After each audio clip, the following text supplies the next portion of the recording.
All right, we're back on Morning Line. Words to live by. You don't want to eat a tomato in winter. That's what Holly Ladd was just telling me. All right, why don't you want to eat a tomato in winter? Though I suspect I know the answer to that question. All right. They don't taste good. They don't taste good. And they have no nutritional value. I mean, why would you eat a tomato in the middle of winter that was picked when it was almost green and put on a truck and sprayed with whatever and some kind of gas to make it turn red, yeah, and then it comes to you with no flavor. And then it's gross. Eat a canned tomato that you've canned or that was picked in season, yeah. or just forego tomatoes in the winter. Yeah. And your body wasn't meant to eat tomatoes in the winter anyway. Yeah, another thing to look forward to in the springtime Absolutely. or summertime. Then you get excited for tomato season. Exactly. All right, let's go to, yeah, I do. Let's go to Mary. Hi, Mary. Good morning. Good morning, Nick. Good morning to you. What's on your mind? Well, I want to tell you that I eat anything I want to, and I'm never sick. And I'll even tell you my age. I'm 76 years old. Awesome. Never sick. Now, I'm guessing whatever you want to eat is probably healthy stuff, right? Are you just generally... I eat sandwiches. Now, for breakfast, I have cereal and a banana. Mm-hmm. Great. What kind of cereal? Fruit Loops? Different kind. No, I eat different kinds. Okay, all right. And you like, do you have coffee or orange juice or milk, or what do you like to drink? Iced tea? Orange juice. I drink a glass of milk every morning. Mm-hmm. Wow. Whole milk? Yeah, no, 2%. 2%. Okay. And I'm 76, and I have had the flu one time, and that was 23 years ago. Wow. Wow, you sound great. Do you eat some meat, or do you try to stay away from the red meat? I like meat. Oh, yeah, you said you had sandwiches. Oh, my husband passed away 3 years ago. I live alone, so Okay. I don't really care for much to cook, you know, now. So I eat mostly lunch meat, Yep. sandwiches, and I eat anything I want. I don't go out to eat now. I don't go out to McDonald's, anything like that to eat. But I'm telling you, I have had the flu one time, and that was 23 years ago. I never have an ache or pain nowhere. I never sick. And my doctor asked me, he said, do you ever have a headache? I said, I don't remember ever having a headache. No, you're lucky. Yes. You are lucky. 76 years old, and I get around like a young person. Well, will you call us back when you're 100? I'm hoping I'll live to be 100. You call us back when you're 100. We'll call before then, but it sounds like you're doing great. And you know what you just described is, I think, someone that Holly described earlier. I was bringing up the point that there are people out there that, and not that she's like this, that do everything wrong. I think she eats pretty healthy. She's just a smart person who takes care of herself, but she probably has a few vices. I don't know. We didn't ask her if she likes sweets. But some people are born genetically to be just, you were born with a gluten problem. She was born maybe with good genes. She doesn't even get a headache. Yeah, I mean, more power to you, because to be able to just eat whatever you want and not have any health problems and get into your 70s like that. I mean, she's a rare exception. I mean, there are very few people that are like that. Yeah. And most of us, unfortunately, have something in our genes that's kind of funky. And not that that's predetermination for your health, because it's not.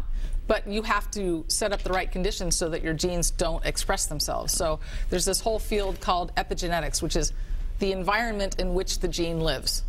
So if you create a very healthy environment for that gene, it may never show its ugly head.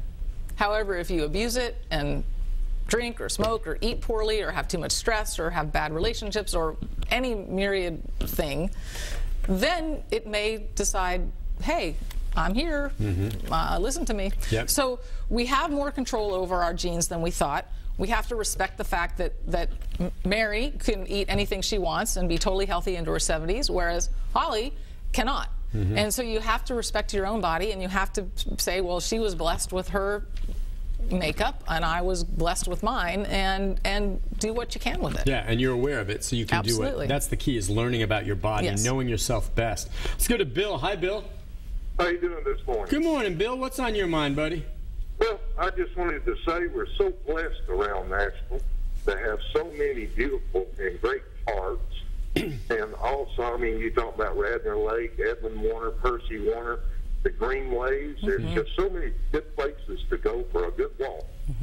And also, we live in a great era now that we got so many great gyms around Nashville.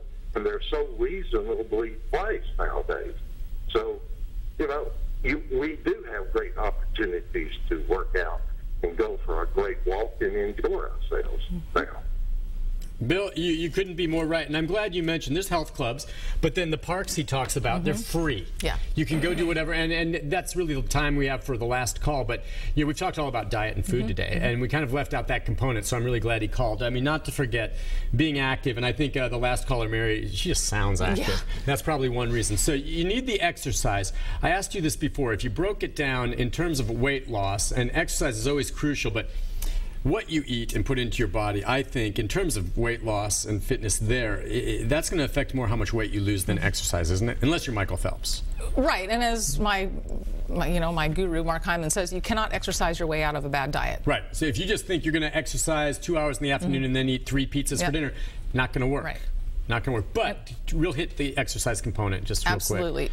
Absolutely, it's important. It's important for other reasons in your health. It's a stress reducer. It's mental health. It's cardiovascular health. There's so many benefits to working out. Muscle density, strength, all that sort of stuff. But let me also emphasize, as we're wrapping up, we're getting to the time of year, we've burned our bodies from spring through fall. Take the time to sleep. Sleep is so important. Just like every night when we sleep, it's our body's chance to reboot and reset for the day. Winter is our time to reboot and reset for the other 3 seasons. So enjoy your winter, but ask yourself every time that you're confronted with a sweet or a party or something, what do I need in this moment? What do I need in this moment? And if you really need to have a cocktail, have a cocktail. But ask yourself, what do I really need in this moment as we go through winter? And listen to yourself. Absolutely. Hey, listen, as we wrap things up, how can people contact you and talk about, is there a website or? My website is actually a mess right now, so we won't do that. But I'm on Facebook, Holly Ladd Health Coach, and I'm also on Gmail, hollyladdhealthcoach@gmail.com. I welcome all things, and also I will be doing public seminars at the public library. Oh, that's awesome. The one downtown here? Downtown. I think it's Saturday, November 7th on self-care during the holidays. Okay. And then at Green Hills Library in January, we'll be doing basics of holistic health. So I'll be out and about in the community as well. And as you say, you've got clients that you work with who have turned their lives around. Absolutely. Every day. And anyone who decides to put their mind to it can do it. Absolutely. That's the thing. There's so many things to think about. And you don't have to give up yummy things. No. It's just shifting your sense of what yummy is. Yeah, think about it. Hey, listen, Holly, it's always good seeing you. Thank you again for the nuts, all right? Of course. Hopefully we'll see you again, certainly by the new year, all right? Hope so. Good to see you. We'll take a break. I'll be back with a programming note about tomorrow right after this. Stay with us.